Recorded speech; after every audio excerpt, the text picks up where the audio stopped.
Hey Google, what's the weather today? Today in Smoky Lake, there will be snow with a forecasted high of -3 and a low of -11. Currently it's -3 degrees and cloudy. Morning mga kapips. Kumusta kayong lahat? So today, back to work. Tapos ang day off. Haba na pala ng buhok ko. Pang samurai na. May snow today. Actually 100%. Etong labas puro snow. Ang daming flaky na pumapatak. I-share ko sa inyo. Labas tayo. Maglalakad ako pagpasok and i-vlog natin yung labas. Tingnan natin, okay? Magsapatos lang ako and labas tayo.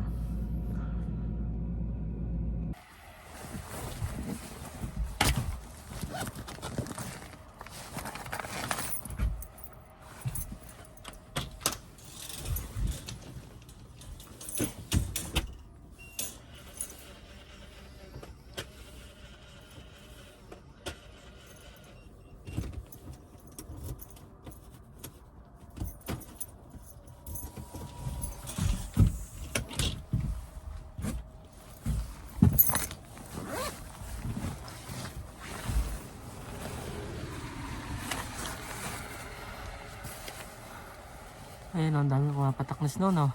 Kita niya? Malamig.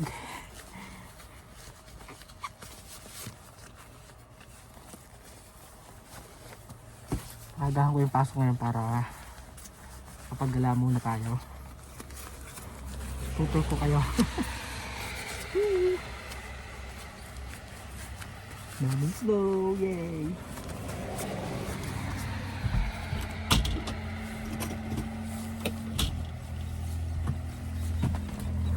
Mapapansin nyo wala yung bike.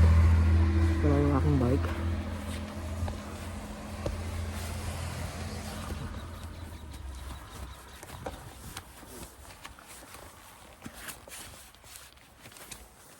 Wala yung aking bike. Nasa store siya. Iwan ko. 3 days. 4 days na. 4 days na siyang nasa store. Ayan o. Mukha na naman akong ninja. Ayan. Yun yung mga pumapatak-patak oh. Basta naman. Tulungan ko kasi sino kayo magpala. So, ayan oh. Ano na naman ang snow. Thank God. Yan ang day off. Taas ang snow oh.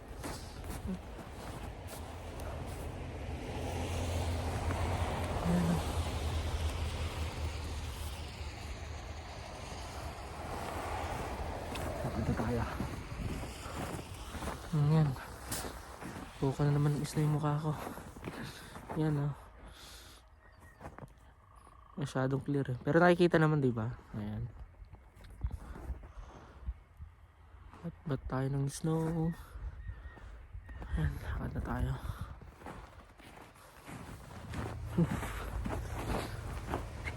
Shoutout nga pala kay paring Edmel Tombok, Edmel the Explorer. Shoutout sa'yo pre. Thank you. Nanood kasi siya ng vlog ko kahapon. Yung in-upload ko kahapon I think yeah. Tapos nagpapa-shoutout siya. Shoutout sa'yo pre. Ingat palagi kay Johnny Shai sa UAE. And see you soon. May kami kasi yung mag-asawa eh. Nag-apply din sila dito. And sa pagkakaalam ko ayos na rin ng requirements niya. So soon nakakapunta dito yung mag-asawa. Uy, ang linis ng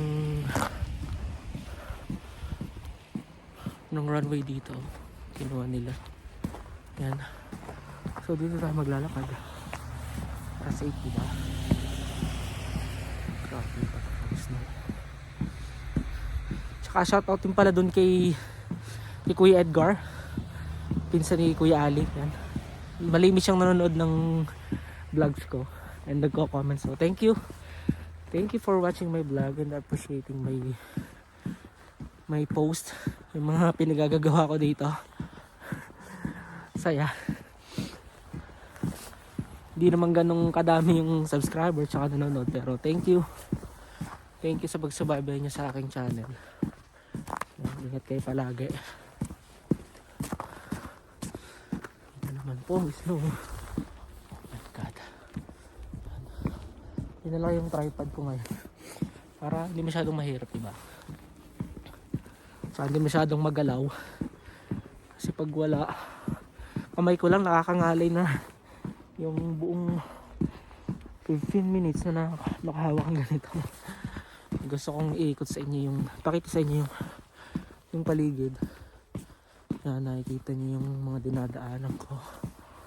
Ayan. May plug pa ng Canada, oh. Gusto kong bumili niyan, kaso medyo mahal pa.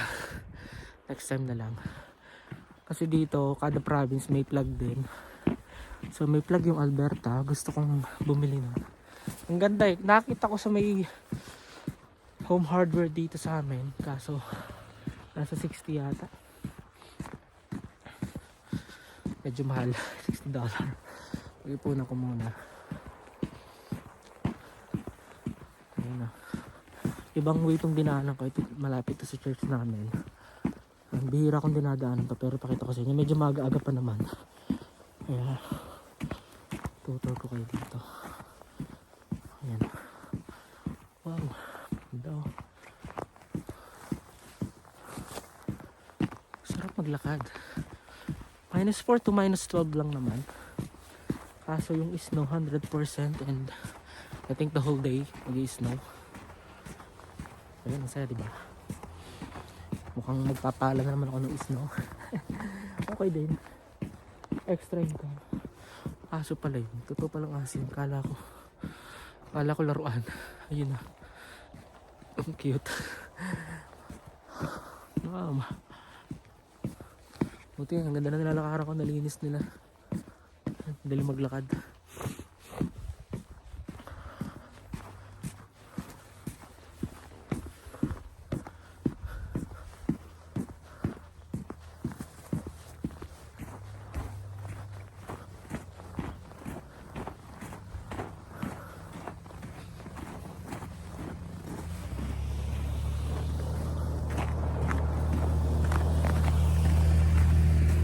Tapos isang araw pala may mga, bago ko mag-off nung last Monday, may customer na nagtatanong sa akin.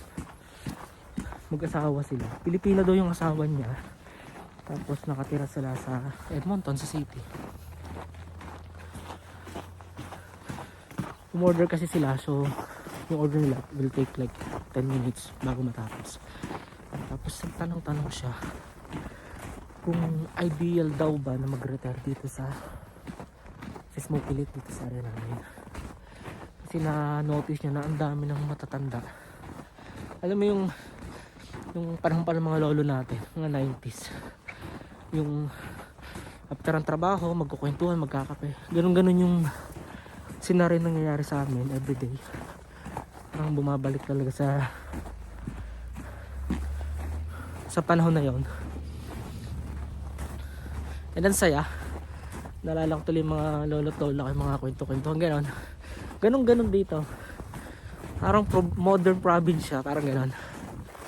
So nakita niya, and sabi ko naman, hindi pa naman ako ganon katagal dito, 7 months. But na-notice ko nga na maraming nagre-retire dito, matatanda, kaya ang dami ng mga veteran dito. Napatakan ako ng snow. Ito talaga yung ideal, kasi nga I don't know, pero ang dami talaga nagkukan dito, nagre-retire ang matatanda. Siguro mas kuhan kasi peaceful, hindi polluted, konti lang ang tao. Kasi nag-iisip daw sila mag-asawa, may anak sila actually. Nandun nga sa Edmonton, tapos nag-iisip sila sa retirement nila kung saan. May mga option sila pero parang nakikita daw nila na maganda dito. Kasi nga ang dami nila nakikita matatanda na nag-enjoy, nakakalabas. Hindi lang yung mga nasa home care, hindi ganon. Dami ditong matatanda na nag-work pa din. As long as gusto nilang mag-work, nakakapag-work pa din sila. Kaya sabi ko, kung ako yung tatanungin mo, for me I think it's ideal. Kasi may enjoy mo talaga yung pagtanda mo dito. Kung kan nga lang talaga, yun nga lang kapag yung mga sa teenager yan, medyo kan sa kanila, hindi pabor kasi nga walang masyadong galaan. Walang mga amusement, walang mga theme park.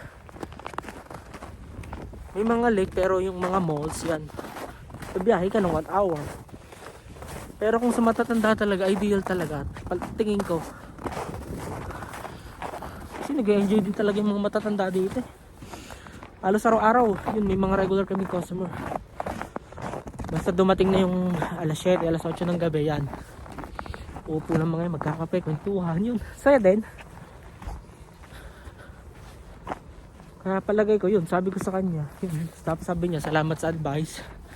Hindi ko consider daw talaga nila itong aming town sa retirement nila. Yun, saya din, di ba?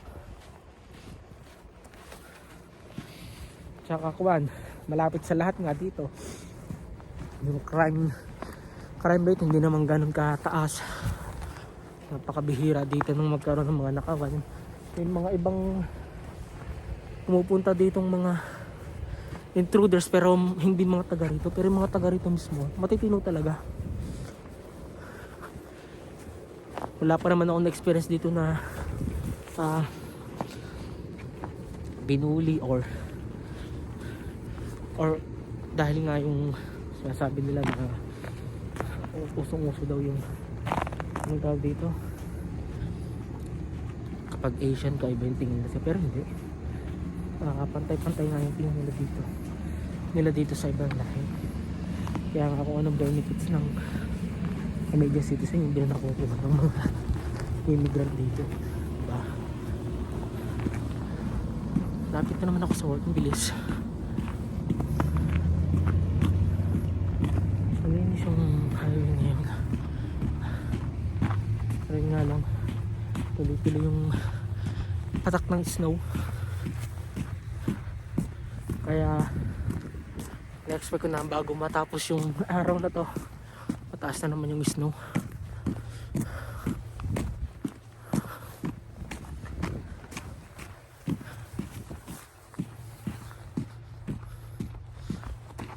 Parang hindi siya masyadong visible sa phone, no? Pero tuloy-tuloy yung patak niya.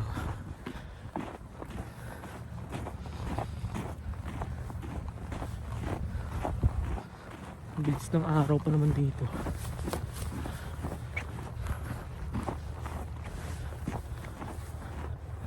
Lapit na ulit ako sa work.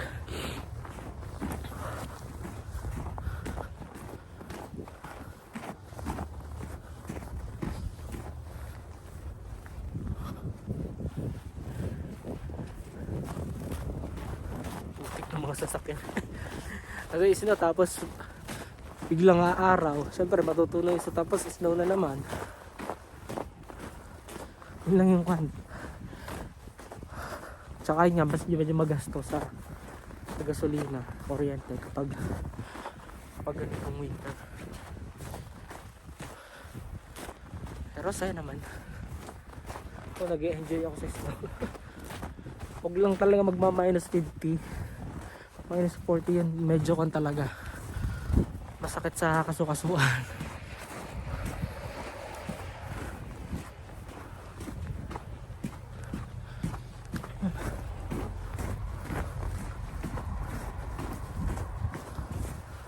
Nandito na ako sa work.